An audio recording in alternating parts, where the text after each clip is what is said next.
우리에게 주시는 하나님 말씀은 마가복음 10장 35절에서 52절까지 말씀입니다. 마가복음 10장 35절에서 52절 말씀을 찾으셔서 우리 함께 읽도록 하겠습니다. 35절 말씀입니다. 세베대의 아들 야고보와 요한이 주께 나와 여짜오되 선생님이여 무엇이든지 우리가 구하는 바를 우리에게 하여 주시기를 원하옵나이다. 이르시되 너희에게 무엇을 하여 주기를 원하느냐. 여짜오되 주의 영광 중에서 우리를 하나는 주의 우편에 하나는 좌편에 앉게 하여 주옵소서. 예수께서 이르시되 너희가 구하는 것을 알지 못하는도다. 내가 마시는 잔을 너희가 마실 수 있으며 내가 받는 세례를 너희가 받을 수 있느냐. 그들이 말하되 할 수 있나이다. 예수께서 이르시되 너희는 내가 마시는 잔을 마시며 내가 받는 세례를 받으려니와 내 좌우편에 앉는 것은 내가 줄 것이 아니라 누구를 위하여 준비되었든지 그들이 얻을 것이니라. 열 제자가 듣고 야고보와 요한에 대하여 화를 내거늘 예수께서 불러다가 이르시되 이방인의 집권자들이 그들을 임으로 주관하고 그 고관들이 그들에게 권세를 부리는 줄을 너희가 알거니와 너희 중에는 그렇지 않을지니 너희 중에 누구든지 크고자 하는 자는 너희를 섬기는 자가 되고 너희 중에 누구든지 으뜸이 되고자 하는 자는 모든 사람의 종이 되어야 하리라. 인자가 온 것은 섬김을 받으려 함이 아니라 도리어 섬기려 하고 자기 목숨을 많은 사람의 대속물로 주려 함이니라. 그들이 여리고에 이르렀더니 예수께서 제자들과 허다한 무리와 함께 여리고에서 나아가실 때에 디메데오 아들인 맹인 거지 바디메오가 길가에 앉았다가 나사렛 예수시란 말을 듣고 소리질러 이르되 다윗의 자손 예수여 나를 불쌍히 여기소서 하거늘 많은 사람이 꾸짖어 잠잠하라 하되 그가 더욱 크게 소리질러 이르되 다윗의 자손이여 나를 불쌍히 여기소서 하는지라. 예수께서 머물러 서서 그를 부르라 하시니 그들이 그 맹인을 부르며 이르되 안심하고 일어나라 그가 너를 부르신다 하매 맹인이 겉옷을 내어버리고 뛰어 일어나 예수께 나아오거늘 예수께서 말씀하여 이르시되 내게 무엇을 하여 주기를 원하느냐. 맹인이 이르되 선생님이여 보기를 원하나이다. 예수께서 이르시되 가라 내 믿음이 너를 구원하였느니라 하시니 그가 곧 보게 되어 예수를 길에서 따르니라. 아멘. 오늘 말씀이 좀 길죠. 오늘 좀 길게 읽었는데 빗나간 믿음과 바른 믿음이라는 제목으로 말씀을 전합니다. 여러분 성경에서 죄는요, 물론 십계명을 어기는 것도 죄예요. 그러나 하나님의 말씀을 어기는 것이 다 죄죠. 그런 성경에서 말하는 죄라고 하는 것은 항상 하나님의 말씀이 기준이 되고요. 그 말씀에서 어긋났을 경우에, 그러니까 우리가 단순하게 도덕적인, 윤리적인 어떤 그러한 문제를 떠나서 더 본질적으로는 항상 하나님의 말씀에 순종하느냐 그렇지 않느냐의 그 문제로 우리가 갈리죠. 성경 히브리 말 중에서는 이 죄라고 하는 단어를 표현할 때 쓰는 단어들이 몇 가지가 있는데 하타라고 하는 단어를 쓰기도 해요. 또 아운이라는 단어, 또 페샤 이런 단어들이 있는데 이 모든 것들은 모두가 가장 기본적으로는 하나님이 원하시는 기준에 미달되었을 때 쓰는 단어들이에요. 혹은 뭐 불법을 행한다. 하나님의 말씀을 거역하고 어떤 그런 죄악을 행했을 때 쓰는 그런 단어들로 다 똑같은 의미, 약간의 어떤 경우에 의미를 달리 해석할 수도 있겠지만 대부분은 탈선한다, 말씀에서 어긋나 있다, 그런 뜻을 가지고 있죠. 여러분 우리가 잘 알고 있는 것처럼 첫 번째 사람이었던 아담과 하와가 범죄한 것도 여러분 범죄가 뭡니까? 죄를 범했다는 말 아니에요? 그렇죠? 죄를 범했는데 그들이 한 게 뭐 이웃집 가서 도둑질이 왔습니까? 폭행을 했습니까? 아니면 어디 가서 거짓말을 해서 사기를 쳤습니까? 그런 거 없어요. 아담과 하와가 범죄한 것은 하나님의 말씀에 불순종한 거예요.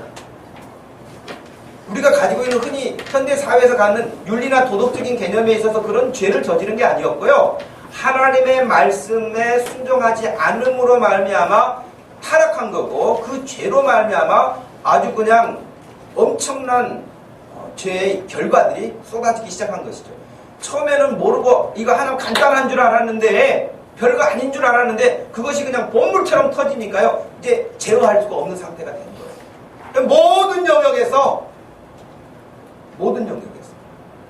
여러분, 그래 불과 얼마 가지 않아서 아담과 하와가 하나님 말씀 불순종했을 뿐인데, 그것이 여러분 모든 영역에서 나타나기 시작했는데, 가장 가까이 있는 자기 아들 가인이 또 자기 작은 아들 아벨을 돌로 쳐서 살인하는 사건이 일어나지 않습니까?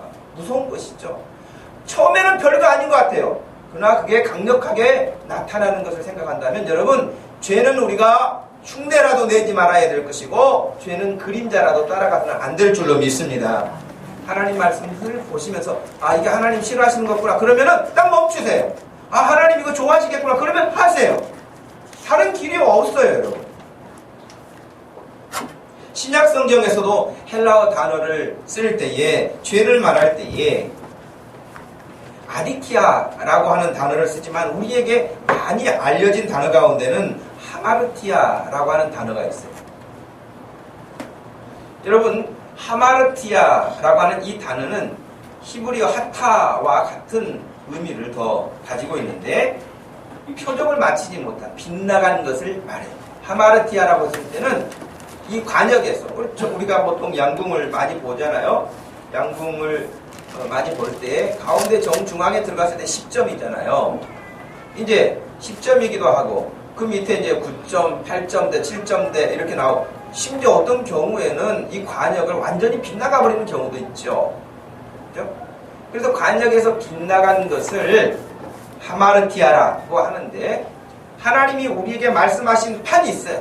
저 어디다 화살을 쏴야 할 것인지 그 판이 있죠. 그 판을 향해서 우리가 화살을 날릴 때에 중앙에 들어가지 않는, 그래서 아무런 것이 점수를 낼 수 없는 것처럼 하나님의 말씀에 불순종하는 것이 바로 그런 의미와 같다, 그렇게 단어를 사용하고 있습니다. 여러분, 우리가 그러면 하나님 앞에 이게 죄인지 죄가 아닌지를 알려면 뭐가 있어야 되겠어요? 기준이 있어야 되겠잖아요. 여러분, 이 관역판이 없는데, 만약 판이 없다, 어디다 쏴야 될지를 몰라, 그러면은 화살로 아무데나 쏴도 여러분, 이게 지금 빗나간 화살인지 쏴고자 하는 곳으로 정확하게 명중을 시킨 건지 알 수가 없잖아요. 기준이 있어야 거기에서 빗나갔는지 그렇지 않은지를 확인하는 것처럼 성경 역시 마찬가지예요. 하나님의 말씀인 성경, 보통 캐논이라고도 그러잖아요. 척도가 된다는 거예요. 그래서 하나님의 말씀이 기준이 돼서 그 말씀에서 어긋나면 그것이 죄고, 하나님의 말씀에 합당하게 이루어지는 것은 하나님의 뜻에 순종하는 것이 되죠. 근데 여러분, 이 기준을 가지려면 성경을 알아야 돼요. 성경을 모르면 이게 죄인지 죄가 아닌지도 몰라요.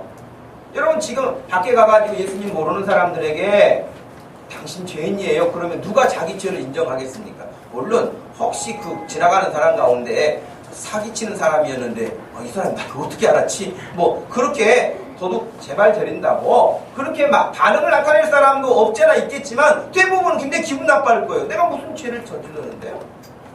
내가 무슨 죄가 있는데? 그러니까 여러분, 예수님 밖에 있는 사람들 다 자기들이 그리고 양심에 좀 꺼림칙한 것은 있기는 하지만, 그래도 막 죄인이라고 생각하면서 사는 사람은 없어요. 가끔 한 번씩 경찰서 가가지고 제가 지난번에 교통 신호를 안 지켰는데 벌칙금이 안 나오네요, 좀 벌금을 내주세요, 이런 사람이 있어요? 없을 거예요.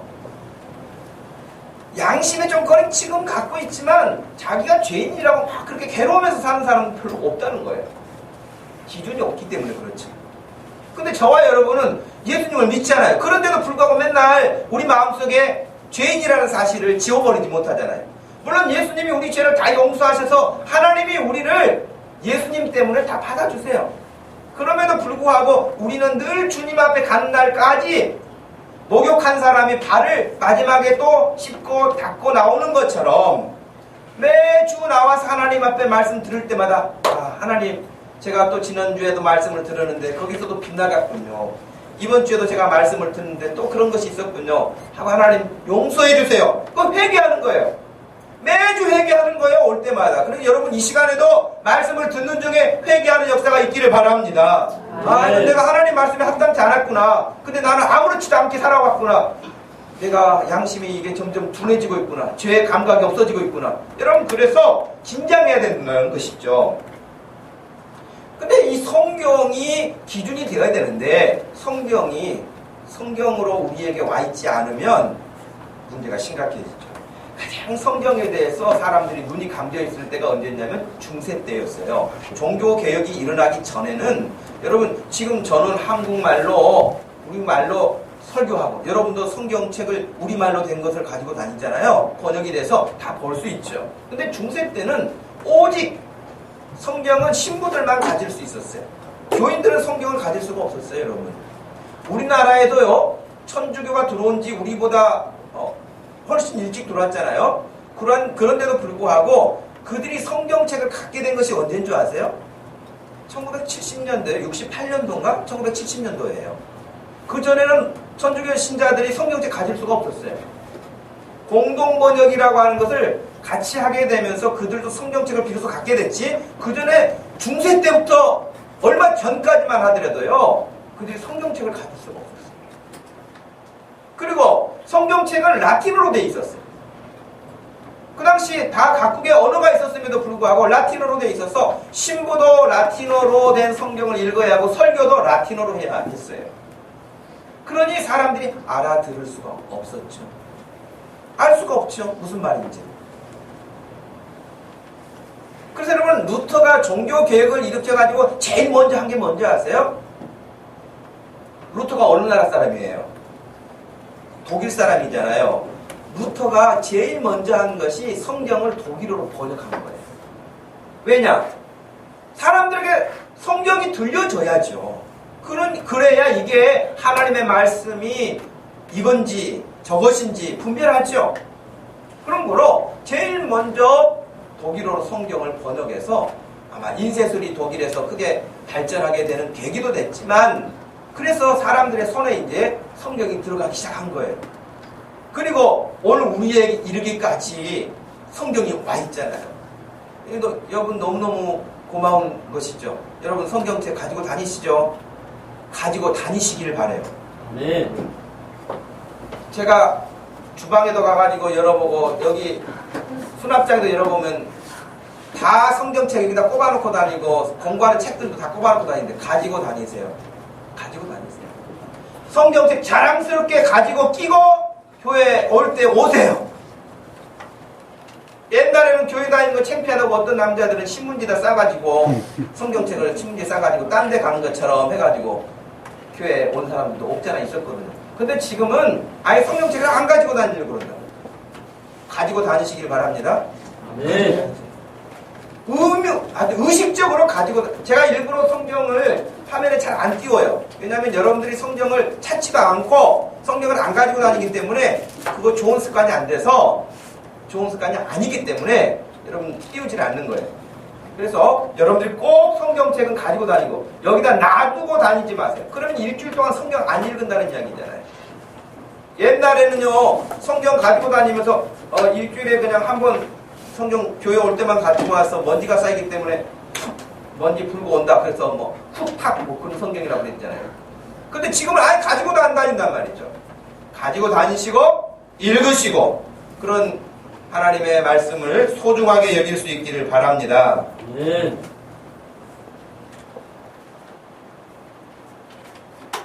하마르티아,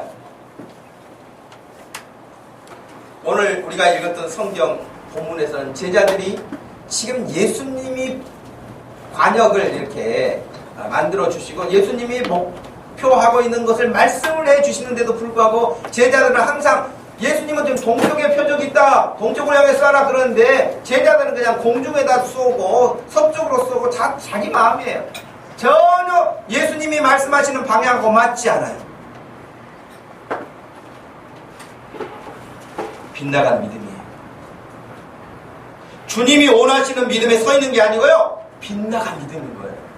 저는 사실은 그런 것 때문에 목사로서 두려운 부분이 있어요.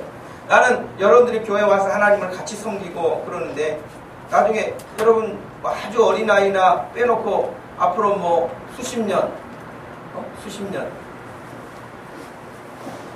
아주 뭐 길게 잡아서 뭐 100년 아니면 여러분 다 우리가 천국에 있든지 지옥에 있든지 둘 중에 하나 아니겠습니까? 그죠?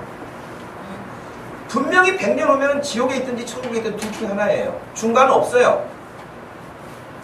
그런데 여기서 같이 예배 드렸는데 천국에 가는데 아무리 찾아봐도 없어. 그런 불상사가 일어나지 않기를 축복합니다. 네. 있어야죠. 모르긴 해도 주님이 천국 가도 그 교회별로 모이는 시간도 줄지도 모르겠어요. 인원 점검해봐라. 너희들 그때 같이 모였던 애들 다 한번 점검해봐라. 그럴지도 모르겠어요. 그러나 여러분, 빗나간 믿음, 주님이 원하시는 믿음에 서 있지 못할 경우에는 천국이 보장되지 않습니다. 두렵죠. 그러니 제가 여러분들에게 어쩔 때는 강하게 말씀을 드리기도 하고 잠을 깨우기도 하고 집중하세요, 저를 보세요 하는 그 이유가 뭐겠어요? 여러분들이 말씀을 잘 들어서 새기고 그 말씀을 따라서 하나님의 백성으로, 천국 백성으로 살기를 원하기 때문이죠. 그렇다면 진짜 오늘 성경 본문에서 제자들은 빗나간 믿음이었다는 근거가 뭘까요? 뭘 보고 그들이 빗나간 믿음이었다고 생각할 수 있을까요? 41절 여러분 보시겠습니다. 41절 41절 말씀 보시면 열 제자가 듣고 야고보와 요한에 대하여 화를 내거늘 그랬거든요. 왜 화를 냈죠?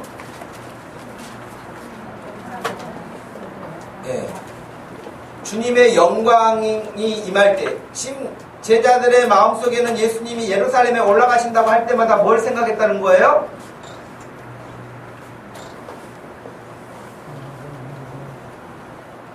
예수님이 예루살렘에 올라가신다는 이야기를 지금 세 번째 하신 거예요. 이게 마지막이거든요. 세 번째 이야기를 하셨는데 그 이야기를 하실 때마다 예수님은 예루살렘에 올라가시는 이유가 뭐라 그랬어요? 올라가면 어떤 일이 있을 거라 그랬어요? 고난당하고 잡히고 침뱉음을 당하고 결국은 죽음을 맞이하게 될 것이다. 그러나 3일 만에 다시 부활하신다는 말씀도 분명히 하셨거든요. 근데 예수님은 지금 십자가의 죽음, 우리의 죄를 대속하기 위한 그 죽음의 길을, 생명의 길을 내기 위해서 그 길을 가고 계시는데 예루살렘에 올라가면 죽어요. 예수님이 잡히게 돼 있어요. 죽이려고 하는 사람들이 거기에 지금 기다리고 있어요. 근데 예수님이 예루살렘에 올라가신다는 거예요. 근데 예수님의 제자들 마음속에는 예루살렘에 예수님이 가신다는 말이 무슨 뜻으로 들렸다는 거예요? 왕이 된다는 생각으로 들리는 거예요. 야, 예수님이 예루살렘에 올라가시면 대통령이 되는 거야, 오늘날로 말하면. 그러니 12제자가 다 지금 한 자리씩 높은 자리를 차지하려고 다 마음속에 상상을 그리고 있는 거예요. 그런데 지금 누가 선수 친 거예요? 야고보와 요한이라는 이 두 제자가, 오늘 본문에는 안 나와 있습니다만은 공간복음서 다른 평행 구절에서는 자기 어머니를 대동해가지고 예수님 앞에 그런 청탁을 해요. 그러면 12제자 가운데 이 두 제자만 정말 철없는 생각을 하고 예수님 앞에 그랬을까요? 지금 우리가 읽었던 말씀에 의하면 41절 말씀에 따르면 그들이 화를 낸 이유가 뭐예요? 똑같다는 거예요. 그들 마음도. 자기네들의 마음이 똑같았는데 얘네들 둘이가 선수 치니까 화가 난 거예요. 야, 누구는 뭐 엄마 없냐? 누구는 아빠 없냐? 누구는 아는 사람 없냐? 비겁하게 그 뭐하는 짓이야. 그러면서 사실은 예루살렘에 올라가는 길에 제자들은 뭐 했습니까? 서로 싸웠다고 돼 있잖아요. 다투었다.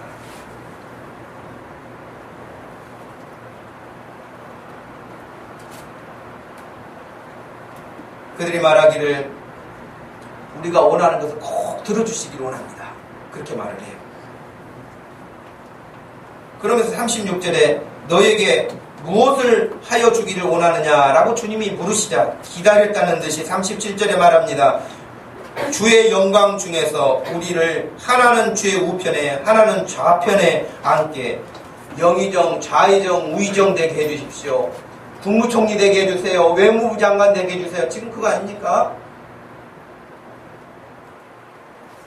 예수님이 그러셨어요. 38절에 너희는 너희가 구하는 것을 알지 못하는도다. 그랬어요. 내가 마시는 잔을 너희가 마실 수 있으며 내가 받는 세례를 너희가 받을 수 있느냐? 그랬어요. 예수님이 마실 잔과 세례는 뭐였죠?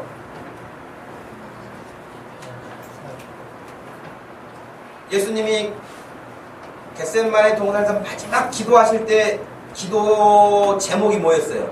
하나님 아버지한테 기도하실 때 이 잔을 내게서 옮기실 수 있다면 지나가기를 원합니다. 그때 잔이라는 표현을 하잖아요. 죽음의 잔이죠. 죽음이죠. 십자가의 죽음을 말하는 거죠. 지금 예수님이 제자들에게 그 두 제자에게 그러셨어요. 너희가 지금 구하는 것을 알지 못하는데 내가 받는 세례를 너희가 받을 수 있느냐? 내가 마시는 잔을 너희가 마실 수 있느냐? 그랬더니 제자들이 아이고 마시고 말고요. 한 마리라도 마시죠. 왜 그렇게 대답했을까요? 모르니까 그렇게 대답한 거예요. 근데 그들이 잔을 마시는 것도 아니고 예수님이 잡히시자 36개 난 사람들이 다 이 사람들 아닙니까? 잔을 마시기는커녕 마시겠습니다. 할 수 있습니다. 그렇게 큰 소리 쳤던 사람들은 지금 예수님의 잔이 그 세례가 죽음인 것을 모르고 할 수 있습니다. 한 거였죠. 예수님의 답변이 그래요. 너희가 아마 그것을 마시는 날도 올 것이다. 그러나 그 자리는 내가 주는 것이 아니라 아버지께서 누구에게 주시든지 아버지가 주시게 될 것이다. 그랬습니다. 여러분, 참, 이 인간이라는 존재를 어떻게 우리가 미스테리라고 그러잖아요. 뭐 동양 철학에서는 소우주라고 그래요. 여러분, 우주가 어마어마하잖아요. 근데 인간이 얼마나 미스테리인지 우리가 지금 보고 있는데도 불구하고 알 수 없는 존재가 인간이에요. 그래서 소우주라고 동양 철학자들은 그렇게 표현도 하죠. 알 수가 없어요, 사람은. 그런데 그런 중에도 분명한 것은 낮아지려고 하기보다는 다 높아지려고 하죠. 그것이 죄거든요. 죄에서 출발한 거거든요. 아담과 하와가 높아지려는 이유가 뭐였어요? 피조물로 하나님의 말씀을 순종하고 사는 관계를 끝내고 나도 하나님처럼 된다는 사단의 거짓말에 속아가지고 자기도 하나님처럼 하나님의 말씀을 따라 살지 않고 내 마음대로 살고 싶어 하는 거예요. 그게 죄란 말이죠. 그러니까 지금도 사람들이 누구에게인가 누구 말을 듣고 심지어는 하나님의 말씀조차도 귀담아 들으려고 하잖아요. 왜 하나님의 말씀이 그러냐라고 생각해요. 그게 죄거든요. 그래서 죄라고 하는 것은 항상 다른 사람들을 이렇게 억누르고 권세를 가지고 억압하고 그러면서 그 결과로 자기가 얻는 것이 있어요. 자기는 편할 수도 있죠. 자기는 즐거울 수도 있겠죠. 등등등. 오늘날 현대 사회 안에서 사회도 마찬가지지만 교회 공동체 안에서도 높아지려고 하는 마음, 잘난 척하려고 하는 마음, 자랑하고 싶은 마음 이런 것 물론 자랑거리 또 높은 지위에 있는 거 혹은 큰 일을 감당하는 거 뭐 큰 회사를 경영하는 거 부자가 되는 거 그건 나쁜 거 아니잖아요. 그건 나쁜 거 아닙니다. 그런데 그런 것들을 가지고 사람들 앞에 과시하려고 하는 것이 나쁜 거라는 것이다. 그건 주님이 원하시는 게 아니에요, 여러분.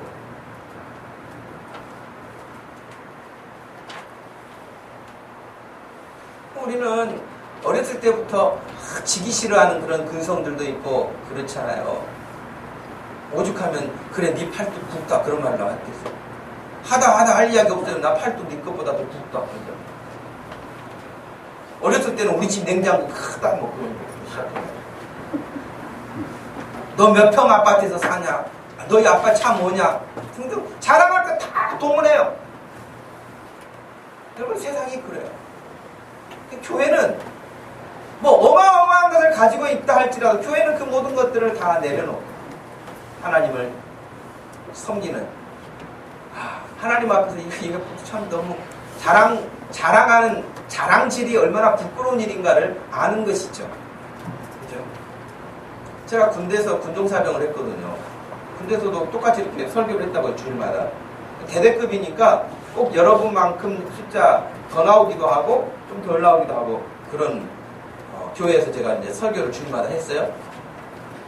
그럼 대대장이 나와요, 대대장이. 여러분, 그 대대급에서 대대장은 왕입니다. 그냥 사회에서 생각하는 사장 정도가 아니에요. 명령권자예요. 영창도 보낼 수 있어요, 권한이. 아주 뭐 대단한 힘이 있죠, 대대장. 중령이기만 해도.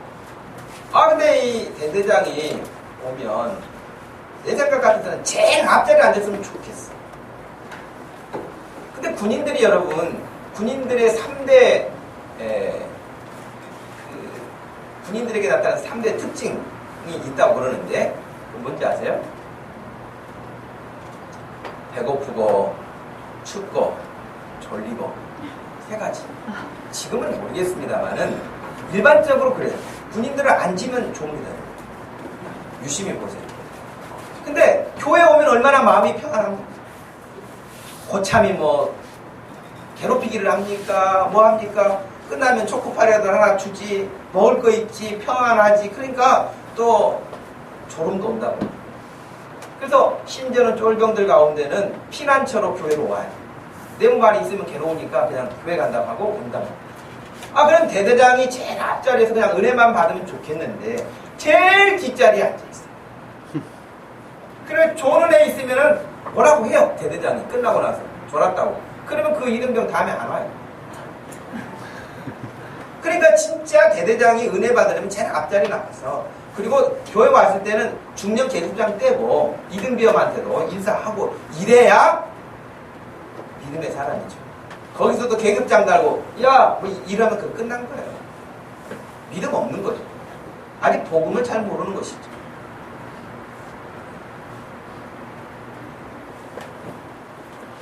그런데 사람들은 끊임없이 교회 안에서조차도 사회의 어떤 것들을 가지고 과시하려고 하는 그런 일들이 남아있는데 아직 믿음이 어린아이 같은 정도의 수준에 있기 때문에 그렇다고 생각이 되어집니다.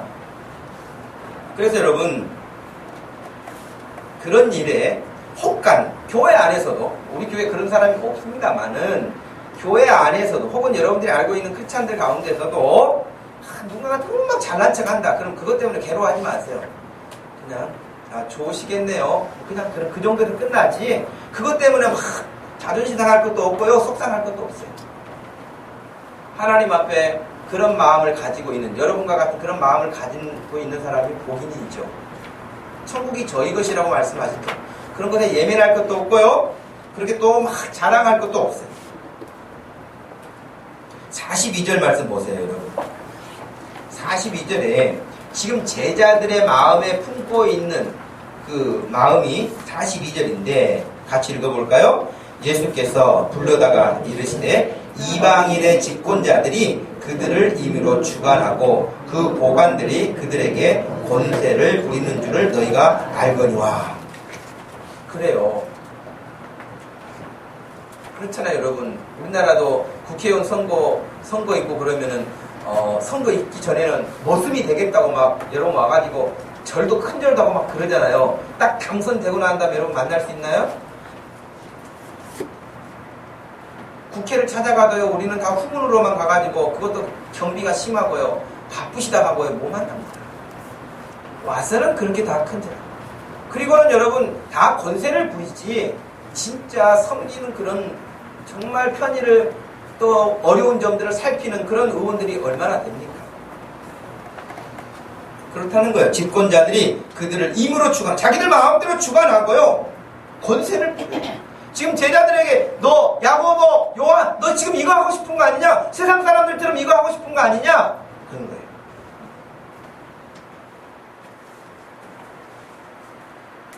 여러분, 제가 서두에 말씀드린 것처럼 천국 갔을 때 저와 여러분들이 그 자리에 같이 있어야지 빠지는 사람이 없기를 바란다고 하는 이유 가운데 하나도 여러분의 최근에 우리나라 뉴스에 나오는 아주 그 은혜되지 않는 왜 저래 사람들이 그런 뉴스들 굵직굵직한 뉴스들이 다 그렇잖아요.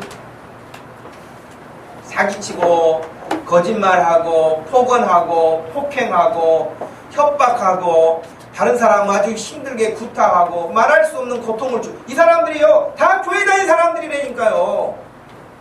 내가 구체적인 사안을 말하고 싶지도 않아요. 어떤 말은요 말에 옮기기도 싫을 만큼 너무 끔찍한 말도 있어요. 근데 그 사람들이 기독교인이라는 거예요.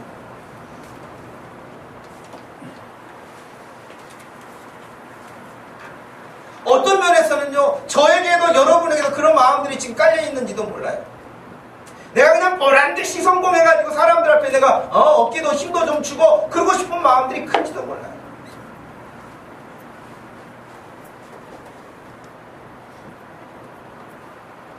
엑스페리먼트라고 하는 영화가 2002년도에 독일에서 먼저 만들어졌고 헐리우드에서 다시 리메이크한 영화인데요. 세계적인 심리학자 필립 짐바르도라고 하는 스탠퍼드 대학 심리학 교수예요. 이 교수가 실험을 했어요. 이 실험을 어떻게 했냐면 20명을 뽑았어요. 무작위로. 인종 이런 거 상관없이 20명을 뽑아가지고요. 학교에서 학교 지하실에 감옥을 만들었어요. 그래가지고 10명은 죄수 10명은 간수 그렇게 시킨 거예요. 역할을.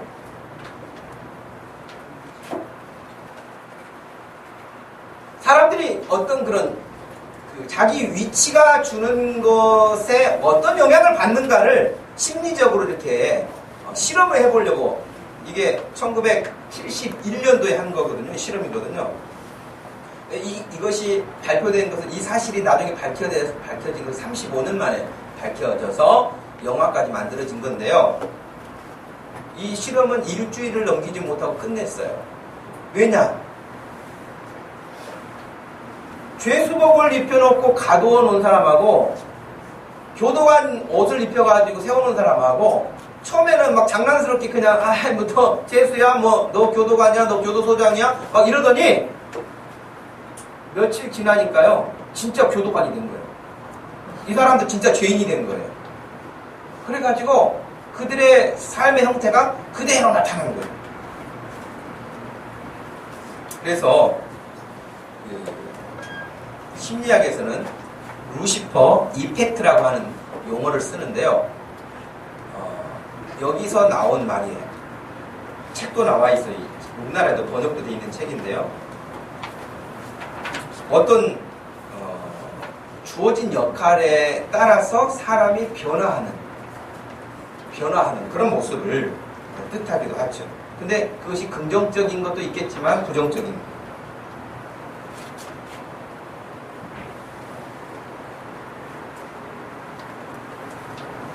결국에는 이 실험에서 이 짐바르도라고 하는 심리학 교수가 자기가 생각했던 것과는 다른 방향으로 가는 것을 보면서 결국에는 이제 실험을 중단하게 됐는데 아주 교도관이 그냥 막 악랄하게 사람을 다룬다거나 수감되어 있는 역할을 하는 사람은 진짜 자기가 죄인처럼 꼼짝도 못하거나 뭐 이런 것들이 나타나면서 더 이상 놔뒀다가는 진짜 큰 문제가 터질 것 같은 그런 일들이 생겨서 중단하게 되는 것이죠.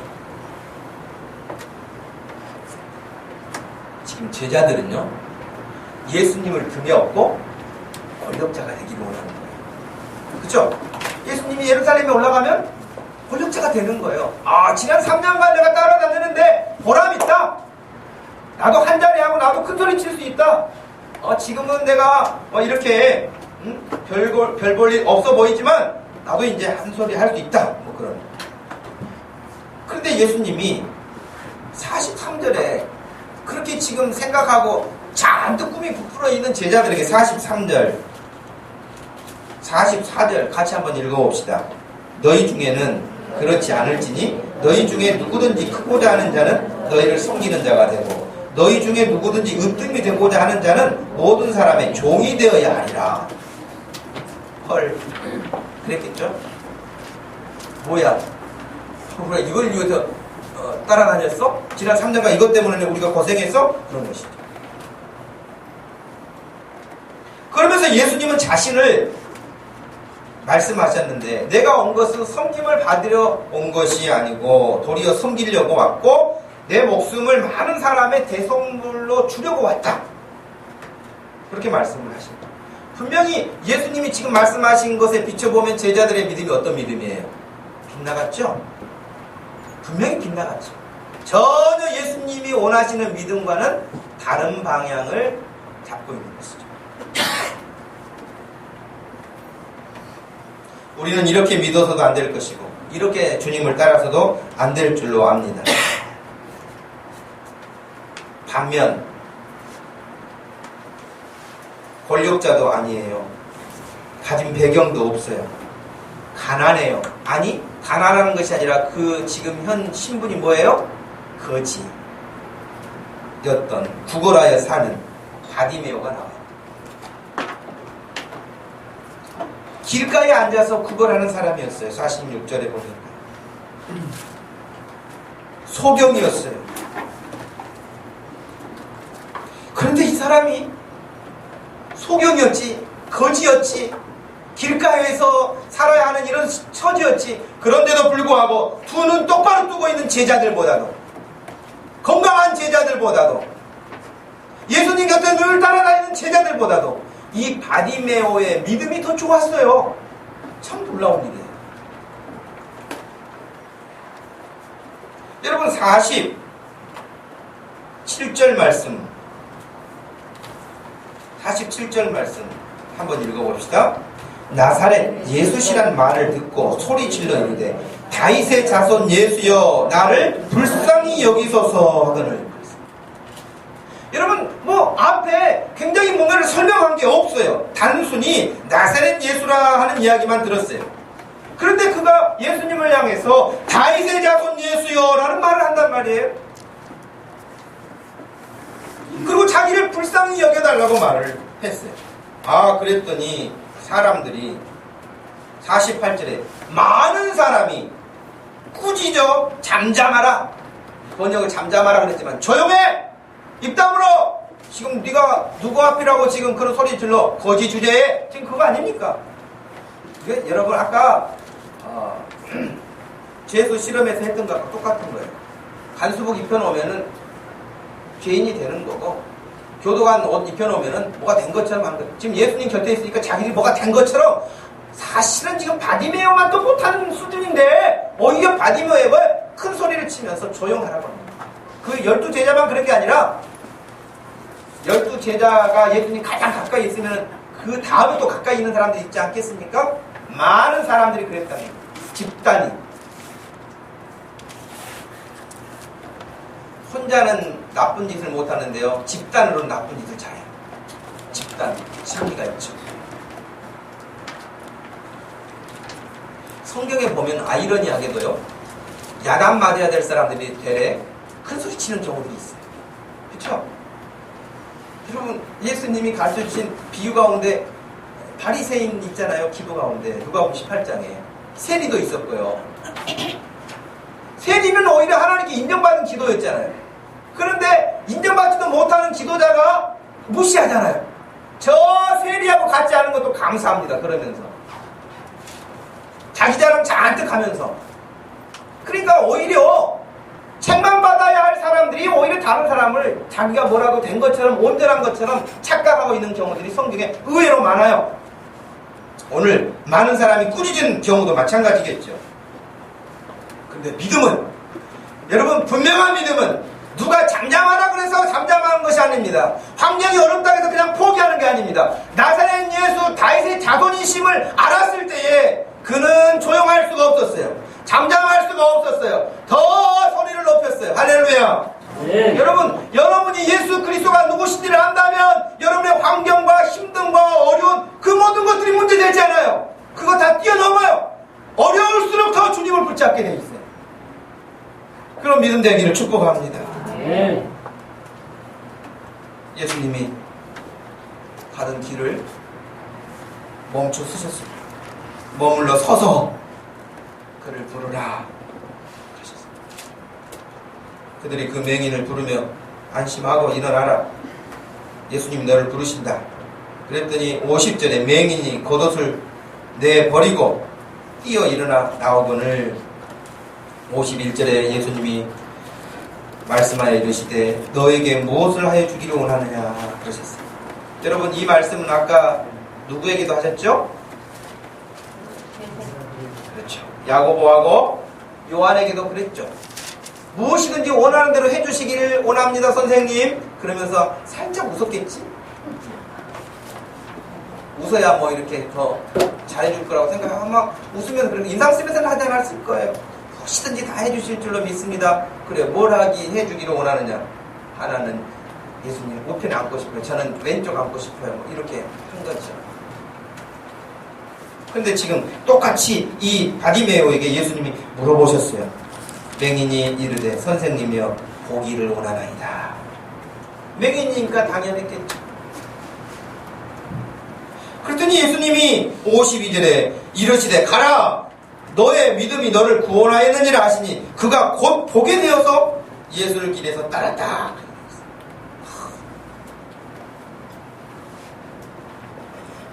여러분 이런 말씀을 이렇게 읽으면 할렐루야 아멘 그래야 돼요. 이런 일이 그냥 일어납니까? 놀라운 일 아닙니까 이거? 그러면 바디메오는 어떻게 이런 믿음을 가질 수 있었을까요? 운이 좋았을까요? 그냥 어떻게 찍었는데 그냥 맞았을까요? 그렇지 않아요 여러분. 지난주에 여러분 설교 제목이 뭐라고 그랬죠? 진지하게 한 번이라도 진지하게 생각해요. 예. 바디메오가 한 말이 굉장히 중요해요. 그는 뜬금없이 나사렛 출신 예수님인데 왜 그가 말하기를 다윗의 자손이라고 말을 했을까요? 여러분 이 말씀을 이해하려면 구약성경 예레미야 33장을 펴보시기 바랍니다. 예레미야 33장 성경을 한번 펴보세요. 다음 주에는 꼭 성경책 가지고 오시기 바랍니다. 예레미야 33장 25절 말씀에서요 26절 말씀까지 같이 한번 읽어봅시다. 여호와께서 이와 같이 말씀하시니라 내가 주야와 맺은 언약이 없다든지 천지의 법칙을 내가 정하지 아니하였다면 야곱과 내 종 다윗의 자손을 버리고 다시는 다윗의 자손 중에서 아브라함과 이삭과 야곱의 자손을 다스릴 자를 택하지 아니하리라. 내가 그 포로된 자를 돌아오게 하고 그를 불쌍히 여기리라. 좀 말씀이 여러분 어렵죠? 좀 쉬운 번역으로 이렇게 돼 있어요. 여호와께서 이렇게 말씀하셨습니다. 낮과 밤에 대한 내 언약이 흔들릴 수 없고 하늘과 땅에 대한 나의 규례가 무너질 수 없는 것처럼 내가 야곱과 내 종 다윗의 자손을 버리지 않을 것이며 그 자손 가운데서 아브라함과 이삭과 야곱의 자손을 다스릴 사람을 선택할 것이다. 내가 그들의 포로들을 돌아오게 하고 그들을 긍휼히 여길 것이다. 근데 여러분 마태복음 12장 22절 말씀에서 이런 말씀이 나오는데 그때 귀신 들려 눈 멀고 말 못하는 사람을 데리고 왔거늘 예수께서 고쳐주심에 그 말 못하는 사람이 말하여 보게 된지라. 23절 그래요. 무리가 다 놀라 이르되 이는 다윗의 자손이 아니냐 그랬어요. 그러니까 구약성경을 정상적으로 배웠고 말씀을 마음에 담고 있는 사람이라고 한다면 다윗의 자손으로 오시는 메시아가 나타나면 이런 역사가 있다는 것을 기대하고 있었고요. 기다리고 있었고요. 믿고 있었어요.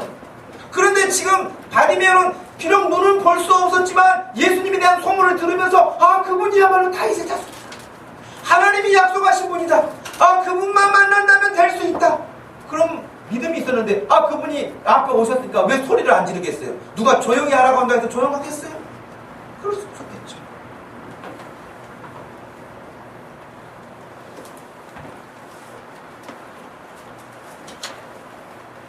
비록 신분은 거지였어요.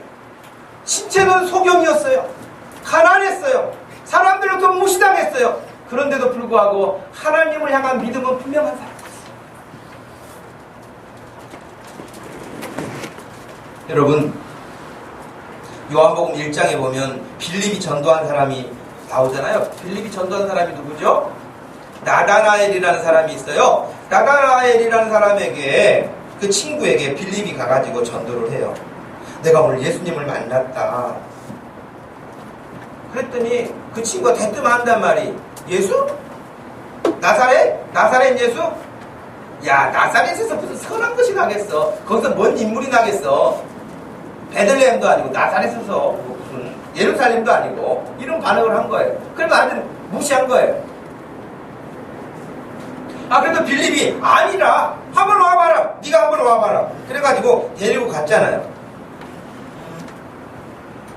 그때 예수님이 보시자마자 빌립이 너를 부르기 전에 네가 무화과 나무 아래에 있을 때에 내가 너를 봤다. 그런 거예요. 빌립이 부르기 전에 내가 너를 먼저 봤다. 근데 일반적으로 이 나다나엘이 왜 무화과 나무 아래에 있었을까? 학자들이 여러 가지 추측하는데, 이스라엘 사람들이 일반적으로 그 감람나무 혹은 무화과나무 아래서 율법책을 읽어요. 율법을 하나님의 말씀을 읽는 거예요. 그러니까 하나님의 말씀을 읽는 모습을 그냥 오늘 성경 몇 장 읽어야지 그래서 읽는 것이 아니라, 하나님의 나라를 사모하며 기다리고 잊고 있는 그 나다나엘을 예수님이 보셨다는 거예요. 그래서 예수님이 그 다음에 뭐라고 말씀하셨어요? 네 마음속에 간사한 것이 없다. 칭찬하신 거거든요. 그랬더니 바로 맞아떨어졌잖아요. 나다나엘이 바로 예수님 앞에 엎드리죠. 당신은 하나님의 아들이시오. 당신은 이스라엘의 임금이로소이다. 여러분, 말씀을 사모하고 그 말씀을 믿고 그 말씀을 붙잡고 있는 사람은 어떤 일들이 일어나게 되면 이런 역사가 일어나는 거예요. 나다나엘처럼 일어나는 거예요. 나다나엘이 그런 사람이 아니었으면요, 예수님이 말씀하셔도 귀에 들어오지 않을 거예요. 지금 제자들이 아무 귀에 들어오지 않는 것처럼 말이죠. 근데 예수님이 더 말씀을 해주셨어요. 예수께서 이르시되 내가 너를 무화과 나무 아래서 보았다 하므로 네가 믿느냐? 이보다 더 큰 일을 보리라. 하나님의 말씀을 여러분 붙드십니까? 더 큰 일을 경험하게 될 줄로 믿습니다. 기대하시길 바랍니다. 하나님을 살아 역사하시는 분이 되어 하나님의 언약의 말씀을 붙드는 자들을 하나님이 무시하지 않으세요. 잊지 않으세요. 기억하세요. 그래서 히브리서 3장 1절 말씀에 함께 하늘의 부르심을 받은 거룩한 형제들아, 우리의 믿는 도리의 사도시며 대제사장이신 예수를 깊이 생각하라. 할렐루야. 깊이 생각하라. 예수님 따라다닌다고 제자들처럼 쫄랑쫄랑 따라다니는 것이 다가 아니에요. 예수님이 뭘 원하시는지를 볼 수 있어야죠. 그리고 거기에 반응할 수 있어야죠. 빗나간 믿음의 시작은 생각 없는 것에서 시작해. 말씀을 듣지도 따르지도 않는 것으로, 그리고 자기 생각으로 가득할 때 믿음은 빗나가게 되어 있습니다. 바른 믿음은 말씀을 경청하고 듣고 믿고 순종할 때 일어나는 것이고, 더 큰 일도 기대할 수 있는 놀라운 역사가 있는 것이 바로 믿음입니다. 세상에 죄가 들어올 때부터 사람들이 자기 마음대로 살기를 원했어요. 하나님처럼 되려고 했어요. 분별하지 못하고 사단의 꾀임에 거짓에 자신의 생각과 욕심이 합쳐져서 일어난 결과물들이에요. 별말들을 다 하죠. 어떤 그 교수님이 그런 글을 쓰셨더라고요. 제가 읽어보니까 의사신데 그 교수님이 이제 그 의사 병원을 이렇게 가게 되는데 아주 유명한 의사예요. 근데 그 의사가 담배도 피고 그러는데, 근데 이 교수님이 목사님인 줄 아니까 목사님이 가면은 항상 또 담배도 감추기도 하고 조심하기도 하고 뭐 이러는 의사라고 그래요. 서울대 의대를 나왔으니까 여러분 수제죠. 근데 그 아버지가 누구냐면 장로님이에요. 근데 그 장로님, 근데 그 의사가 하는 말이, 지금 교회를 안 다녀요. 근데 그 의사가 하는 말이 이렇게 말했어요. 우리 아버지는 장로님인데 참 웃긴 분이에요. 고3이 되니까 교회를 나오지 말고 공부를 하겠다.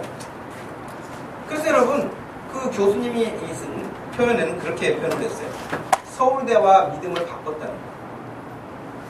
서울대, 근데 그 아버지는 장로님이어가지고 자기 아들이 서울대 의대를 나왔으니까, 의사하고 있으니까 너무 자랑스러운 거예요. 사람들이 자랑을 하고 다녀요. 근데 믿음은 없어요. 하나님을 믿지 않아요. 무서운 일이죠. 여러분, 그렇게 해서 대학 갔으니, 여러분, 그동안 고등학교 때 눌렸던 거 대학 갔으니 얼마나 즐길 것도 많고 할 것도 많습니까? 정말 내 세상이 되는 것이죠. 하나님께 돌아오기가 어렵죠. 사단은 그냥 있겠어요? 계속 미끼를 더 던져주겠죠. 맛있는 거 많다, 즐거운 거 많다, 누릴 거 많다, 할 일 많다. 죽는 날까지 하나님의 갑작스럽고 급격한 역사가 일어나지 않는 한 돌아오기 힘들어요. 자녀들 붙드시기를 바랍니다. 자녀들 붙드세요. 믿음으로 붙드세요. 인생 길지 않습니다. 유명한 대학 박사학위를 몇 개씩 머리에 이고 다닌다 할지라도 하나님 없다면 무슨 유익이 되겠습니까? 네.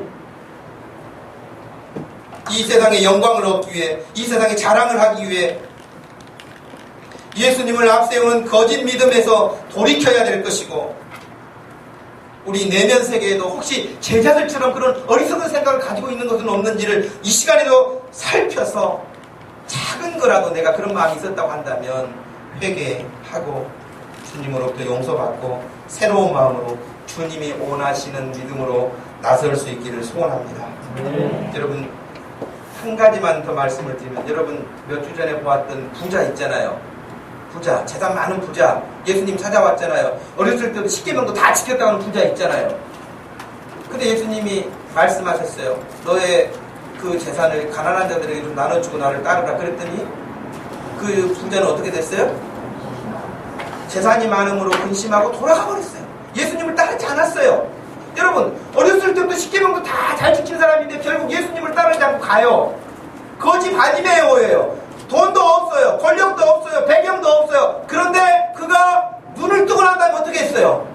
예수님을 따라요. 할렐루야. 아멘. 주님을 따르는 제자의 모습으로 저와 여러분들이 오늘도 신실하게 주님을 따를 수 있기를 소원합니다. 여러분도 바디메오처럼 기도하세요. 주님, 보기를 원합니다. 주의 신령한 세계를 보기를 원합니다. 주의 은혜를 누리기를 원합니다. 주여, 저를 불쌍히 여겨 주옵소서. 수련회도 여러분, 누가 막 가자고 하니까 그냥 따라가지 마시고 여러분이 권하는 사람이 되기를 축복합니다. 여러분, 그런 나이가 되지 않았어요? 신앙적으로? 누가 그렇게 막 챙겨야만 하는 사람은 아니잖아요. 그런 수준이 지났잖아요. 수련회 가가지고 내가 정말 짧은 수련회지만 평소에 기도 못했는데 이번에 가서 좀 기도 좀 하고, 하나님 정말 그래요, 제가 이번 수련회에 올라갈 테니 제게 은혜 주세요, 이런 마음을 갖는다면 은혜 안 될 수련회가 어디가 있겠어요? 은혜 받지 못할 사람이 어디가 있겠어요?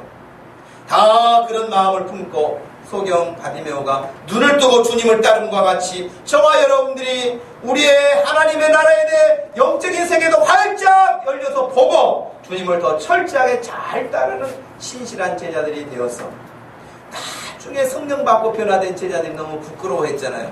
자기들의 모습을. 우리들이 주님 앞에 칭찬받고 사랑받는 그런 복된 믿음 되기를 주님의 이름으로 축복합니다. 기도하겠습니다. 하나님, 말씀을 볼 때마다 이게 야고보와 요한의 모습이 아니고 제 모습이고, 제자들의 그 어리석은 모습이 그들의 문제가 아니고 바로 저의 모습이기도 합니다. 주님을 잘 따른다고, 열심히 주님을 따른다고 하는데도 불구하고 내면 세계는 나를 알아주지 못한 것에 섭섭하고, 내가 무시받은 것 같아서 속상하고, 사람들이 나를 높여주지 않은 것 같아서 시험 들고 하는 너무 유치하고 어린아이 같은 모습들이 우리 마음에도 늘 찾아옵니다. 그럴 때마다 오늘 말씀을 기억하고 우리 주님이 하신 말씀을 또 기억해서 표적에서 빗나가는 믿음이 아니라 합당한 믿음을 얻게 하여 주옵소서. 우리 목동 주신교회 모든 성도들이 주님의 사랑을 듬뿍 받으며 무럭무럭 믿음이 자라서 장성한 분량에 이르도록 축복해 주시기를 원하며 예수님의 이름으로 기도합니다. 아멘. 다같이 자리에서 일어나셔서 75장을 찬양하는데 주보에 나와 있는 것처럼 3절, 4절, 3절은 형제들이, 4절은 자매들이 그거 나머지는 또 같이 찬양을 하도록 합시다.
지금은 우리 주 예수 그리스도의 구속의 은혜와 우리 하나님 아버지의 큰 사랑과 성령 하나님의 위로 교통하심이 이 시간도 눈을 열어 보고 주님을 따랐던 바디메오처럼 주님 따르기 원하는 사람 모든 성도들 머리 위에 지금부터 영원토록 함께 계실지어다. 아멘.